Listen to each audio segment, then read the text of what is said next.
Sir जरा banks पे भी अपना व्यू पॉइंट दीजिएगा। ऑल्दो बैंक निफ्टी तो खैर 12 ही शेयरों का इंडाइसिस है, बट बैंक्स का दायरा बहुत बड़ा है। सीएलएसए की एक रिपोर्ट आई है सर बैंकिंग स्टॉक्स को लेकर, उस पर आपका टेक क्या है सर?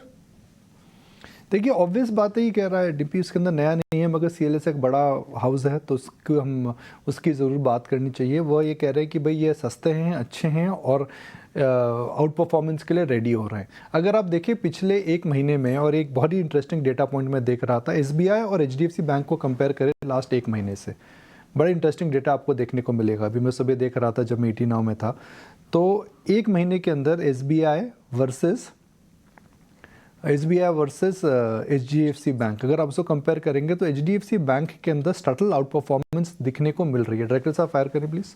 सटल आउट परफॉर्मेंस देखने को मिल रही है, और जब आउट परफॉर्मेंस आपको देखने को मिलती है तो इसका मतलब ये देखिए, एसबीआई एक महीने में 1%, 3% ऊपर है, एचडीएफसी बैंक 10% ऊपर है।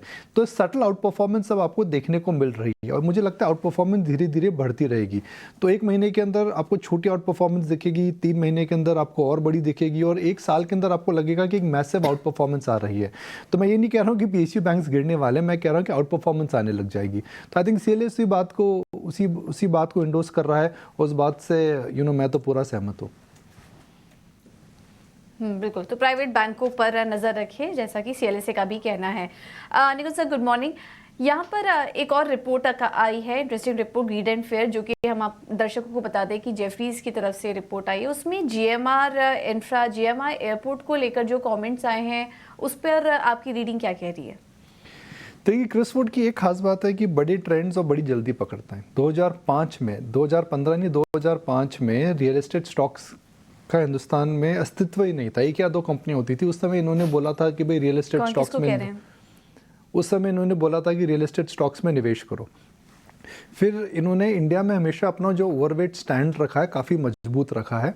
और मैं अपने दर्शकों को याद दिलाना चाहूँगा कि इसी ऑफिस में जब क्रिस वुड साहब आई थिंक 2023 में आए थे, 2023 में जब वो आए थे, तो उन्होंने कहा था कि जोमेटो इस समय बाय, 2022 में आए थे, 2022 में जब आए थे तो उनका मानना था कि जोमेटो अब एक स्ट्रॉन्ग बाय है, जब जोमेटो 55-60 रुपये के आसपास का था। तो ये बड़े ट्रेंड्स बड़ी जल्दी पकड़ते हैं और लॉन्ग टर्म बात करते हैं। तो जीएमआर में, एयरपोर्ट में इनका मानना है कि भाई Indians will use more aviation as a mode of transport. GMR airport एक मोनोपोली बिजनेस है। आप दिल्ली एयरपोर्ट जाएंगे तो एक प्रकार का एक टोल गेट है, जहाँ पर आपको उनको फीस देनी पड़ती है। आप वहाँ पे खाएंगे, पिएंगे, शॉपिंग करेंगे, उससे उनकी दुकानें चलती हैं। और जब ट्रैफिक बढ़ेगा, क्योंकि दिल्ली का जो एयरपोर्ट है बड़ा हो चुका है, एयर इंडिया उसको अपना बेस बना रखा है, वहाँ पे 1 नहीं 2 नहीं, वहाँ पर 3 या 4 शायद लैंडिंग स्ट्रिप्स हैं।